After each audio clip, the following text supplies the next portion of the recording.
آج ہم بات کرتے ہیں ایک اصول پرست چور کی۔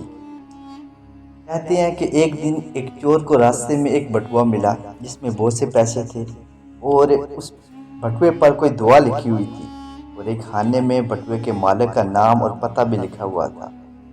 چور نے وہ بٹوا بغیر پیسے نکالے اس مالک کے حوالے کر دیا اور اس شخص یعنی کہ اس بٹوے کے مالک نے تعجب سے چور سے پوچھا کہ تم آرام سے پیسے رکھ سکتے تھے، یہ مجھے واپس کیوں کر دیے؟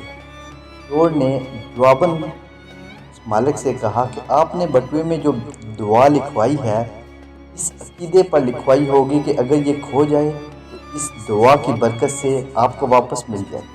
میں چور ضرور ہوں لیکن صرف مال دنیا کا یعنی مال و دولت کا، کسی کے عقیدے کا چور نہیں ہوں۔ اگر میں آپ کا بٹوا واپس نہ کرتا اور آپ کا اعتقاد اس دعا پر کمزور پڑ جاتا تو تب میں آپ کے ایمان کا چور ہوتا، اور یہ مال و دولت کی چوری سے 1000 گنا بڑا گناہ ہے۔ اور یہ بات حکایات فارسی میں لکھی ہوئی ہے۔